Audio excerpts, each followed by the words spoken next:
Welcome back to another Welcome back to another edition of Talk with Butch Tuesday. Today, my guest is the incomparable Dory Edwards.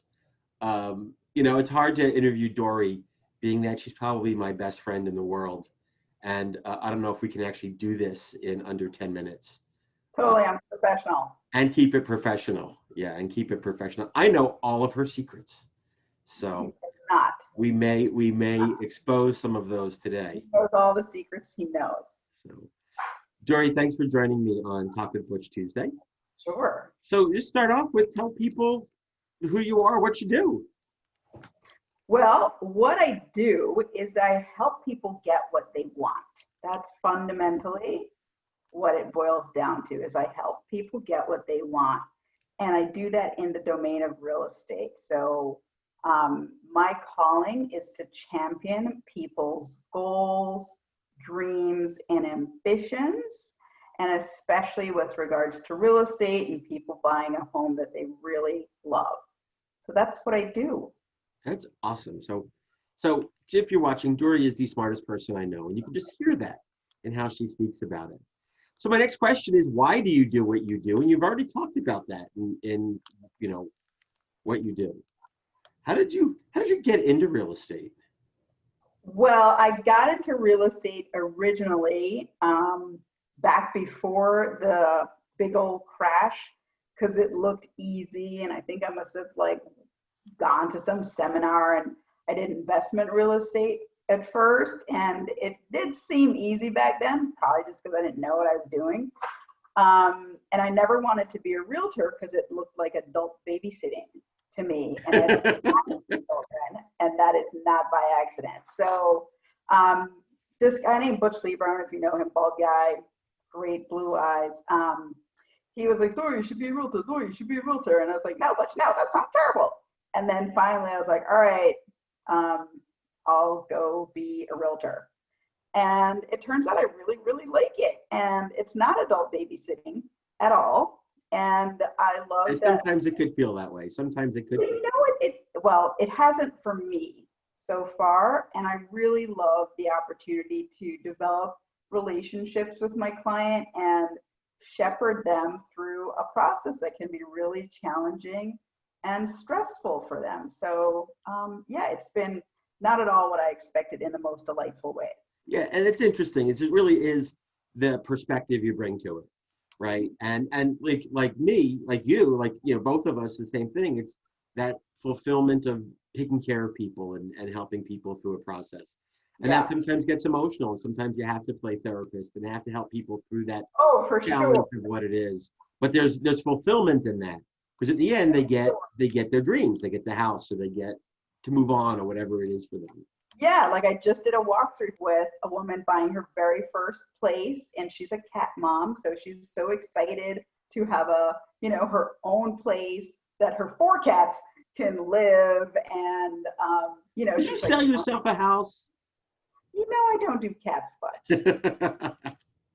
Not there's anything wrong with them. They're just not my deal. And it's really cool to have somebody who a month ago didn't think she could buy her own place. And even 2 weeks ago, there was a challenge where it was maybe going to fall apart. And, she's going to end up with the keys to her new home, her first home, on Friday, which is pretty fun thing to witness. Awesome.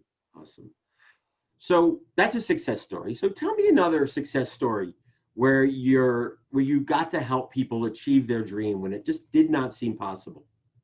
Well, I'll tell you another one that I'm in the middle of right now. So there's a gentleman who is actually, he's a refugee from the Democratic Republic of Congo, was in a refugee camp for 10 years in Tanzania, and moved to Phoenix 4 years ago. And his American dream is to buy a house for his family so they can live someplace that's their own, that's safe. And, he's 30 something, but he's taking on this huge commitment, and he was insistent. He's like, Dory, I want a 4-bedroom house, and it, for like $5.55. And I was like, dude, I don't think we can find that. I was like, could we maybe look at some 3-bedroom houses that have a bonus room? And he's like, no, 4 bedrooms for my family for like I'll give you a $6 budget now. I'm like, oh, so challenging.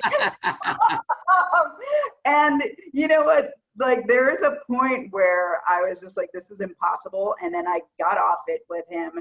And I was like, all right, let me just live in your world of faith. And a couple weekends ago, house came on the market out in Tolleson, priced for $235, which is insane. And I called the agent. By the time I got in touch with her, they'd raised the price to $245, but she's like, look, we don't want to do a multiple offer situation. We're just going to take the first best offer, but it has tenants, and the first time you can see it is Sunday, and this is Friday. And I met with him. I was like, hey, buddy, we're just going to start throwing darts against the wall. We're going to offer to everything.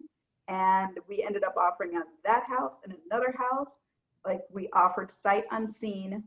And she called us on Saturday to say, hey, the sellers really liked your offer and accepted your offer, right as we were in the middle of, I was talking to another seller about, hey, we'd like to accept your offer, except, you know, blah, blah, blah. So that was kind of a miracle, because by the time we went and saw the house on Sunday, we were under contract, and there was another person coming out of the house. He's like, what about that person? The house is already under contract. Why are they looking at the house? And I was like, how many times has that been us, man? Isn't it nice to be on the other side? That's great.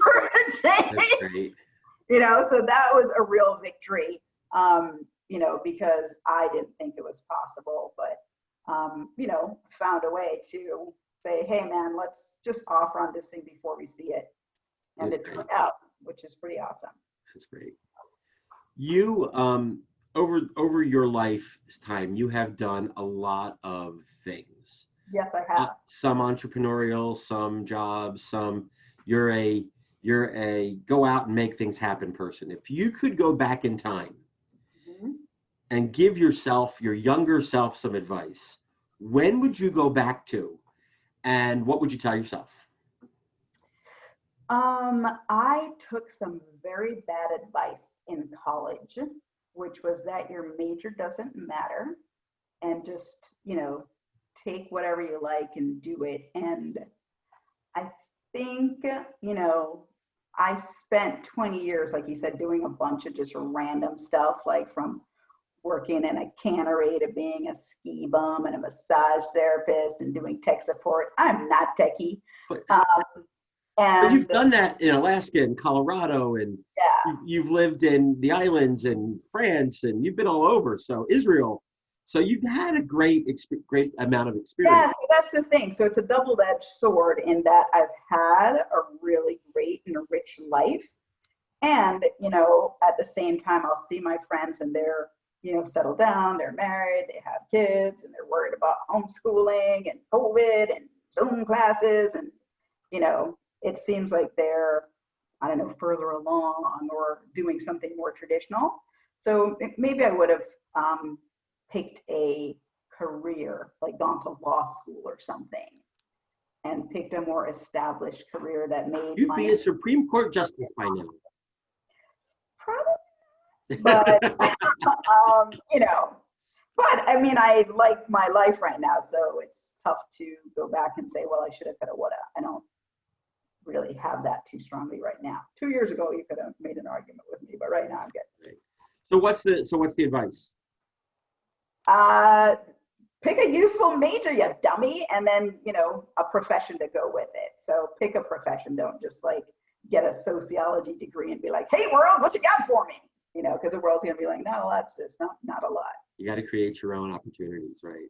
Well, no, that's what I've done, is to create my own opportunities. I think if I would have gone back in time, I would have said, you know, pick a profession. Whether it's medical school or something like that. Yeah. And, you know, so there's no guarantee that you would have stayed in one profession, because you're always curious about what else is out there. Yeah, but I'm not right now. You know. This is yeah. So, and it went the way it went, and I've had a great life. And you know, I am looking to marry a doctor. So if there's anyone out there, please let me know. Okay, thank you so much. Does he have to be local? Well, well, yeah, I mean, I don't want a cyber boyfriend or cyber husband. You never know. You meet a husband that lives halfway around the world. They move and live with you within a year and get married. You never know. Okay. All right. Right? All My right. husband came from China. You could get him from anywhere. It happened. Let me not limit myself. You never know. Okay, so if you're watching and you know an eligible, how old? Adult. He's got to be an adult and he's got to know how to properly use the word there, and there. That's Well, I very was important. told after 12 years of medical school that they would have paid attention to some details, and I would not be dealing with that kind of stuff. Dory does judge on grammar, so if you're watching, hook her up, please. Thank you so much. Thank you so Yeah, much. no problem. Cook, massage therapist, speaks in French, sweet nothings in French people. Go ahead. Go ahead. All right. So thanks for all that. So I want to go back when you started, because the intention of these calls is to introduce you to people and help, right? And you're promoting real estate and I'm promoting business coaching. Yeah. You started off with your vision of what your business is about and your life is about. Could you share just a little bit about how that came about and the difference that's made for your business? Yeah, I mean, I am in the Tuesday mastermind group, and that's just something where we really looked at Draw a Door is a great company, and Butch is a tremendous coach. And, we really looked at for, I think, a couple sessions, what are the common themes that have animated your actions and regardless of the situation or circumstances. And, when I look back, it's like, I think even on that first day, there was a woman there who was like, oh, my husband and I would love to go to Italy. And I'm like, girl, let's get you, she's like, I didn't have a passport. And I was like, girl, all you have to do is go to the post office and get your passport. Here's how, so I'm like, if I hear somebody knows what they want to do, which goes back to like, I wish I had known what I wanted to do 20 years ago. Right. So when somebody does know what they want, I'm like, oh my God, you're 90% of the way there. The knowing is 90% of it, the how and the what. Let's figure that out together. So, doing that sort of reflection to sort that through has, inside of the mastermind group and with your coaching is what's made the difference. And then we deepened it over time and, shopped. It develops. Yeah. Awesome. Yeah. It's great to watch your progress as a realtor. So I'm very excited to watch what you're doing. Yeah. Well, how do people get in touch with you? If somebody's interested in buying a house, fulfilling their dream at any price point in the Valley, preferably with, 7 figures or more, how do they get in touch with you? Well, the best way to get in touch with me, are we talking like DoryEdwards.com? Sure. Or, DoryEdwards.com. And the information's on the bottom of the screen. Yeah. Are you going to put my phone number and my email down there and stuff? Yeah. Yeah. So just, write down there, phone number, email. This thing, I'm going to have it surgically implanted because it's on me. When you're a realtor, that's never far from your hand, right? Yeah. So I'd love to, talk to you or anyone else who's interested in making a move to see if it's a good idea or not. Anything else you want to share with people before we finish today? No, I think we've had a really good conversation. This is great. Thank you very much. Thanks for joining me. And thank you all for watching another edition of Talk with Butch Tuesday. We'll be back next week with another fabulous interview. Not as fabulous as Dory, but we'll be back. Aw, shucks. Thanks for watching. See you next time. Thanks, Dory. Bye.